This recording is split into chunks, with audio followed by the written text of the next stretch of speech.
ಇತ್ತೀಚೆಗೆ ಒಂದು ವಿಡಿಯೋ ಬಹಳ ವೈರಲ್ ಆಯ್ತು. ನೋಡೋಕೆ ಅದು ನ್ಯಾಯಾಲಯದ ಆವರಣದಲ್ಲಿ ನಡೆದ ಒಂದು ಸಣ್ಣ ಘಟನೆ ಅನಿಸ್ಬಹುದು. ಆದ್ರೆ ಅದು ಕರ್ನಾಟಕನ ಮಾಧ್ಯಮ ರಂಗದ ಒಂದು ದೊಡ್ಡ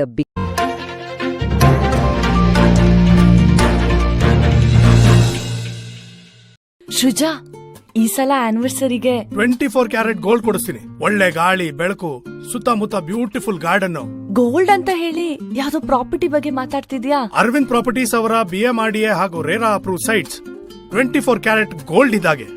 ಯಾವ ಹೆಂಡತಿನೂ ಬೇಡ ಅನ್ನಲ್ಲ. Aravind Properties best choice. ಈಗ ಅರವಿಂದ್ ಪ್ರಾಪರ್ಟೀಸ್ ಅಲ್ಲಿ ನಿಮ್ಮ ಕನಸಿನ ಮನೆಯನ್ನ ಕಟ್ಕೋಬಹುದು. ನಂಬಿಕೆ ಮತ್ತು ವಿಶ್ವಾಸಕ್ಕೆ ಇನ್ನೊಂದು ಹೆಸರೇ ಅರವಿಂದ್ ಪ್ರಾಪರ್ಟೀಸ್.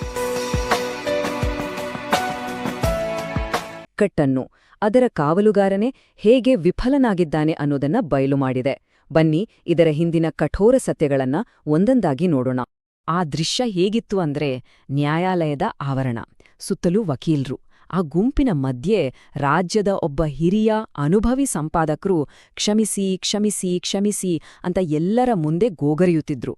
ಇದನ್ನ ನೋಡಿದಾಗ ಕೇವಲ ಒಬ್ಬ ವ್ಯಕ್ತಿ ತಲೆಬಾಗಿದ್ದಲ್ಲ, ಇಡೀ ವೃತ್ತಿಯೇ ಮರ್ಯಾದೆ ಕಳ್ಕೊಂಡ ಹಾಗೆ ಅನ್ಸ್ತು. ಇದೇ ನಮ್ಮನ್ನ ಒಂದು ಮೂಲಭೂತ ಪ್ರಶ್ನೆ ಮುಂದೆ ನೆಲೆಸುತ್ತೆ. ಇದು ಒಬ್ಬ ವ್ಯಕ್ತಿಯ ವೈಫಲ್ಯನಾ, ಅಥವಾ ಇದರ ಹಿಂದೆ ಇಡೀ ವ್ಯವಸ್ಥೆಯಲ್ಲೇ ಏನಾದರೂ ಗಂಭೀರ ಸಮಸ್ಯೆ ಇದೆಯಾ? ಬನ್ನಿ ಈ ಘಟನೆಯ ಹಿಂದಿನ ಆಳವಾದ ಸತ್ಯಗಳನ್ನ ಒಂದೊಂದಾಗಿ ಬಿಚ್ಚಿಡೋಣ. ಮೊದಲನೇ ಭಾಗಕ್ಕೆ ಹೋಗೋಣ. ಈ ಸಾರ್ವಜನಿಕ ಕ್ಷಮೆಯಾಚನೆ, ಇದು ಕೇವಲ ಒಬ್ಬ ವ್ಯಕ್ತಿಯ ವೈಫಲ್ಯ ಅಂತ ಅಂದುಕೊಂಡ್ರೆ ಅದು ನಮ್ ತಪ್ಪು. ಇದರ ಹಿಂದಿನ ಕಥೆ ಅದಕ್ಕಿಂತ ಬಹಳ ದೊಡ್ಡದು. ಈ ಕ್ಷಮೆ ಕೇಳಿದ್ದು ಯಾರು ಗೊತ್ತಾ? ವಿಶ್ವೇಶ್ವರ ಭಟ್. ವಿಜಯವಾಣಿ, ವಿಜಯ ಕರ್ನಾಟಕದಂತಹ ದೊಡ್ಡ ದೊಡ್ಡ ಪತ್ರಿಕೆಗಳನ್ನ ಕಟ್ಟಿ ಬೆಳೆಸಿದವರು. ಇಂತಹ ಹಿರಿಯರೇ ಈ ಸ್ಥಿತಿಗೆ ತಲುಪಿದರೆ ಇನ್ನು ಹೊಸದಾಗಿ ಪತ್ರಿಕೋದ್ಯಮಕ್ಕೆ ಬರುವವರ ಕಥೆ ಏನು? ಇದೇ ಕಾರಣಕ್ಕೆ ಇದು ಒಬ್ಬ ವ್ಯಕ್ತಿಯ ಸೋಲಲ್ಲ, ಇಡೀ ವೃತ್ತಿ ತಲೆಬಾಗಿದಂತೆ. ಸರಿ, ಈ ಕ್ಷಮೆಯಾಚನೆ ಒಂದ್ ಕಡೆ ಇರಲಿ. ಈಗ ಇದ್ರ ಹಿಂದಿರುವ ಅಸಲಿ ಕಥೆಯನ್ನ ನೋಡೋಣ. ಅದು ಒಂದು ದೊಡ್ಡ ಜಾಹೀರಾತು ದಂಧೆಯ ಆಘಾತಕಾರಿ ಆರೋಪ. ಈ ಸಂಖ್ಯೆಯನ್ನ ಗಮನಿಸಿ, 2,08,00,000 ರೂಪಾಯಿ. ಇದು ಯಾರದ್ದು ದುಡ್ಡಲ್ಲ, ನಮ್ಮೆಲ್ಲರ ತೆರಿಗೆ ಹಣ.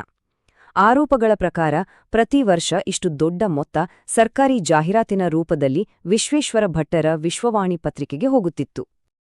ಇಲ್ಲೇ ನೋಡಿ ವಿಪರ್ಯಾಸ.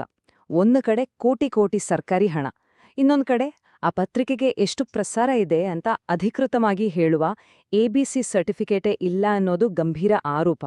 ಮತ್ತೆ ಇದು ಸುಮ್ನೆ ಹೇಳ್ತಿರುವ ಮಾತಲ್ಲ, RTI ಅಡಿಯಲ್ಲಿ ವಾರ್ತಾ ಇಲಾಖೆಯಿಂದಲೇ ಪಡೆದ ಮಾಹಿತಿ ಇದು ಅಂತ ಹೇಳಲಾಗ್ತಿದೆ.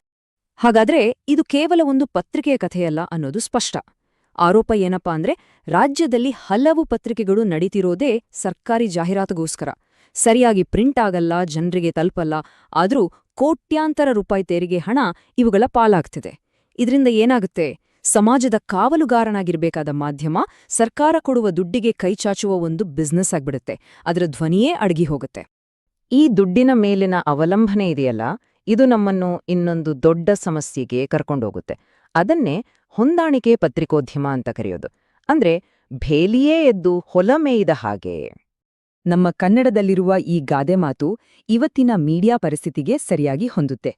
ಯಾರು ರಕ್ಷಣೆ ಮಾಡ್ಬೇಕೋ, ಯಾರು ಅಧಿಕಾರದಲ್ಲಿರೋರನ್ನ ಪ್ರಶ್ನೆ ಮಾಡ್ಬೇಕೋ ಅವರೇ ಅಧಿಕಾರದ ಜೊತೆ ಕೈಜೋಡಿಸಿ ವ್ಯವಸ್ಥೆಯನ್ನೇ ಹಾಳ್ಮಾಡ್ತಿದ್ದಾರೆ. ಹಾಗಾದ್ರೆ ಏನಿದು ಹೊಂದಾಣಿಕೆ ಪತ್ರಿಕೋದ್ಯಮ? ಸರಳವಾಗಿ ಹೇಳೋದಾದ್ರೆ, ಅಧಿಕಾರದಲ್ಲಿ ಯಾರು ಬೇಕಾದ್ರೂ ಇರ್ಲಿ, ಅವ್ರ ಜೊತೆ ಹೊಂದ್ಕೊಂಡು ಹೋಗೋದು. ಯಾಕೆ? ತಮ್ಮ ಬಿಸ್ನೆಸ್, ತಮ್ಮ ಹಿತಾಸಕ್ತಿ ಕಾಪಾಡ್ಕೊಳ್ಳೋಕೆ. ಹೀಗೆ ಮಾಡೋದ್ರಿಂದ ಅಧಿಕಾರದಲ್ಲಿರುವವರನ್ನು ಪ್ರಶ್ನೆ ಮಾಡುವ ತಮ್ಮ ಮೂಲ ಕೆಲಸವನ್ನೇ ಮರ್ತುಬಿಡೋದು. ಇದು ಇವತ್ತಿನ ಮಾಧ್ಯಮದಲ್ಲಿ ಒಂದು ರೀತಿ ಅಲಿಖಿತ ನಿಯಮ ಆಗ್ಬಿಟ್ಟಿದೆ. ಈ ಅಡ್ಜಸ್ಟ್ಮೆಂಟ್ ನಡೆಯೋದು ಹೇಗೆ? ಮೊದಲನೇ ಸ್ಟೆಪ್ ಪವರ್ನಲ್ಲಿ ಇರೋವರ ಜೊತೆ ಗುರ್ತಿಸ್ಕೊಳ್ಳೋದು. ಎರಡನೇ ಸ್ಟೆಪ್ ನಾಯಕರ ಜೊತೆ ಕ್ಲೋಸ್ ಆಗೋದು. ಆಮೇಲೇನಾಗತ್ತೆ? ಅವರನ್ನು ಪ್ರಶ್ನೆ ಮಾಡುವ ನೈತಿಕ ಹಕ್ಕನ್ನೇ ಕಳ್ಕೊಳ್ತಾರೆ. ಕೊನೆಗೆ ತಮ್ಮ ಬಿಸ್ನೆಸ್ ಮತ್ತು ತಮ್ಮ ಪ್ರಭಾವ ಇದನ್ ಮಾತ್ರ ಕಾಪಾಡ್ಕೊಳ್ಳೋದು. ಆಗ ಅಧಿಕಾರದಲ್ಲಿರೋರನ್ನ ಜವಾಬ್ದಾರರಾಗಿ ಮಾಡೋರು ಯಾರು? ಇಲ್ಲಿಯವರೆಗೆ ನಾವು ನೋಡಿದ ಜಾಹೀರಾತು ದಂಧೆ, ಹೊಂದಾಣಿಕೆ ಪತ್ರಿಕೋದ್ಯಮ, ಇದೆಲ್ಲವನ್ನೂ ಒಟ್ಟಿಗೆ ಸೇರಿಸಿ ನೋಡಿದ್ರೆ ನಮಗೊಂದು ವಿಷವರ್ತುಲ, ಒಂದು ವಿಷ ಸೈಕಲ್ ಕಾಣಿಸುತ್ತೆ. ಜಾಹೀರಾತಿನಿಂದ ಶುರುವಾಗಿ ಕ್ಷಮೆಯಾಚನೆಯಲ್ಲಿ ಬಂದು ನಿಲ್ಲುವ ಒಂದು ದುರಂತ ಚಕ್ರ ಇದು. ಈ ವಿಷವರ್ತುಲದ ಹಂತಗಳನ್ನು ನೋಡೋಣ. ಮೊದಲನೆಯ ಹಂತ, ಸರ್ಕಾರಿ ಜಾಹೀರಾತಿನ ಮೇಲೆ ಆರ್ಥಿಕವಾಗಿ ಅವಲಂಬಿತರಾಗೋದು. ಆ ದುಡ್ಡಿನ ಆಸೆ ಎರಡನೆಯ ಹಂತಕ್ಕೆ, ಅಂದ್ರೆ ಹೊಂದಾಣಿಕೆ ಪತ್ರಿಕೋದ್ಯಮಕ್ಕೆ ತಳ್ಳುತ್ತೆ. ಅಲ್ಲಿ ನೈತಿಕತೆ ಪೂರ್ತಿ ಹೋಗ್ಬಿಡುತ್ತೆ. 3ನೇ ಹಂತದಲ್ಲಿ ಜನ ತಮ್ಮ ಮೇಲೆ ಇಟ್ಟಿರುವ ನಂಬಿಕೆಯನ್ನೇ ಕಳ್ಕೊತಾರೆ. ಇದರ ಕೊನೆಯ ಪರಿಣಾಮವೇ 4ನೇ ಹಂತ, ಸಾರ್ವಜನಿಕವಾಗಿ ತಲೆ ತಗ್ಗಿಸ್ಬೇಕಾದ ಪರಿಸ್ಥಿತಿ ಬರೋದು.